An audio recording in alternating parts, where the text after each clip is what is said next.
Hello again and welcome to another video from Felix Funforge. This week's video was inspired by something I read in today's newspapers. It's 31st of October and it looks like the UK is heading for another national lockdown next week, which will of course mean there are no more games. You just get, things back up and running and you think, oh, might be able to get to an event. No, no, we're going to have another lockdown, which means no more games, which means target shooting indoors. Fine. We all do it, I guess, and we all plink at things like paper or plastic cups, or in my case, empty coffee cans, because I live on coffee and alcohol, but we won't talk about that here, in case this video gets an age restriction slapped on it. So you pop these things up there like that, and you end up spending half your life picking darts off the floor or under sofas or out from behind the TV. And if you're using a blaster with a high-ish FPS, things can get broken.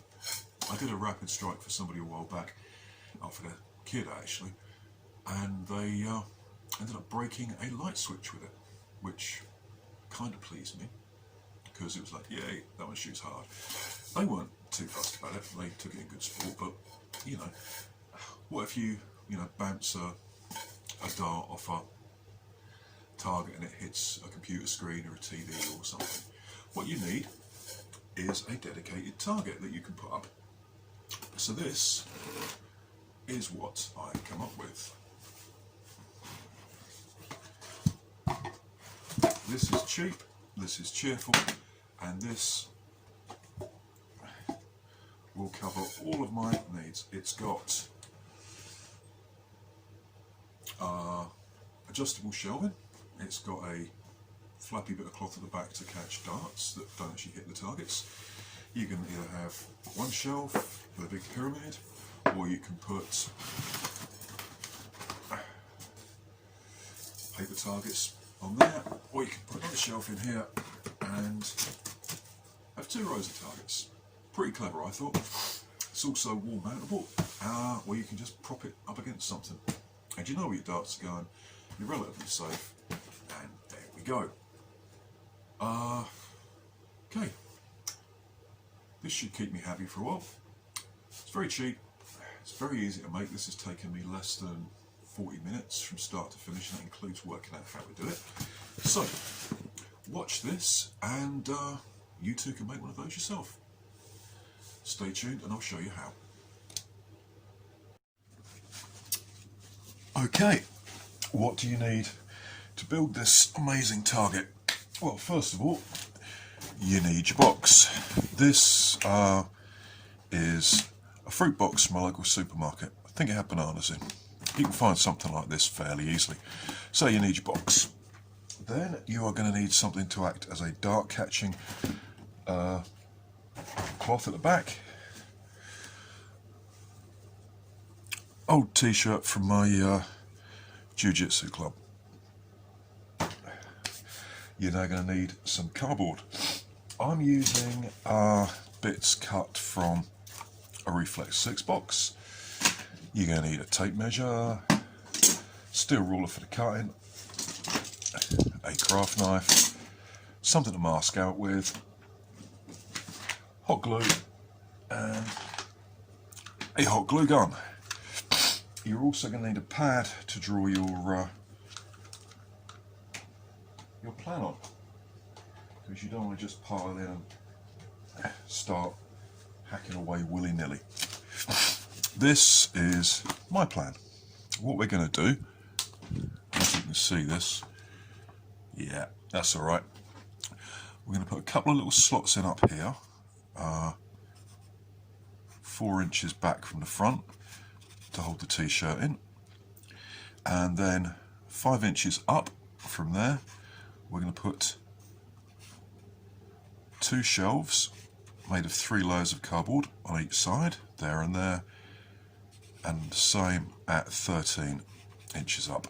We're then going to bridge those with a couple of layers of cardboard cut to size, and there we go. And that will hold either single lines of these spaced out along the two shelves, or a pyramid, or I can put paper targets pinned to the t-shirt. Anything I feel like, really. So I'm going to put the hot glue gun onto heat up, and off we go. There we are. Okay, the exact measurements for this are going to vary based on the size of your box. But these, where's the box? Because of the depth of the box, and because I want the t-shirt to have a couple of inches play at the back, what I've done is limited these to 3.5 inches long. And there's going to be 3 of those, as I said. I've already got this marked out to where I want it to go. Yep, you probably can't see the markings black on black, but the first shelves will go there, and the second,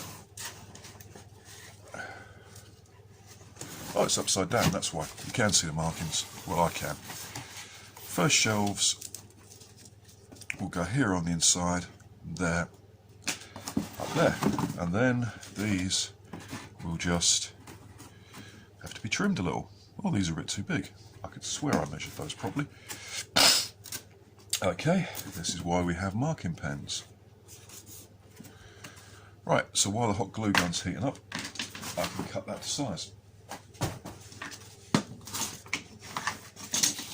Now ideally I want the grain, sorry about the sniffy, I've got a bit of a runny nose today because it's bucketing down with rain, and the rain always gives me the sniffles. Ideally I'd want the grain of the corrugated cardboard to be run that way rather than that way, but this should do. It does make it very easy to cut.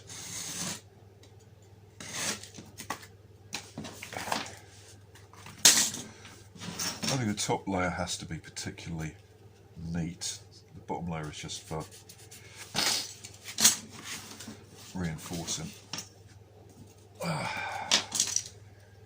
This is going to be quick. Why spend a ton of money on a target stand for your blasters when you can knock one up?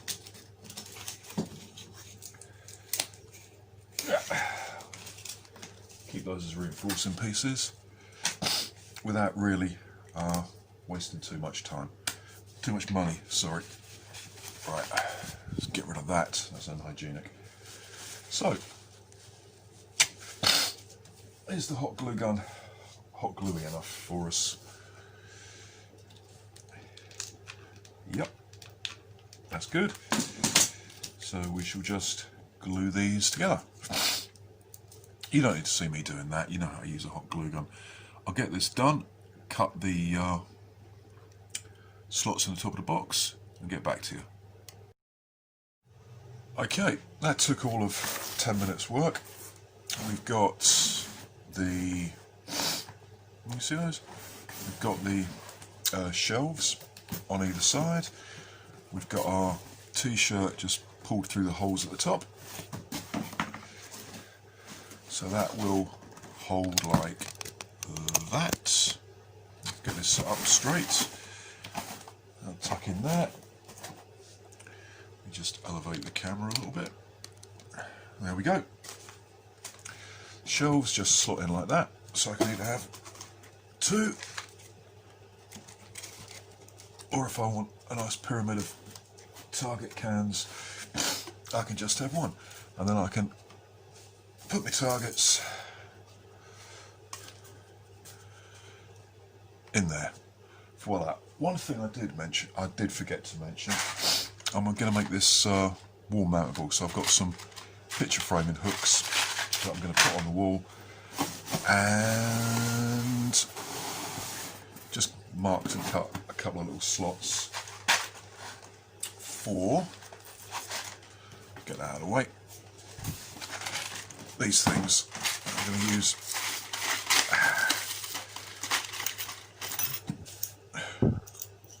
just those two, I think. That should do it. Right, I shall get this mounted and we'll give it a test, shall we? See if it's any good. Okay, as you can see, the target is mounted on the wall. It's all looking good. I've got 2 rows of 3 and I'm gonna have a pop at it with my retaliator and see what we can get. I've only put 5 darts in this though.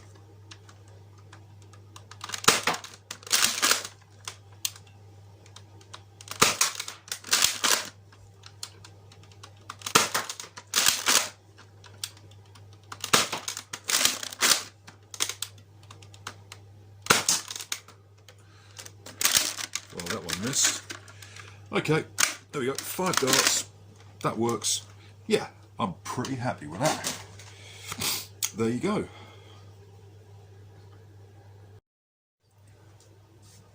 Well, there we go.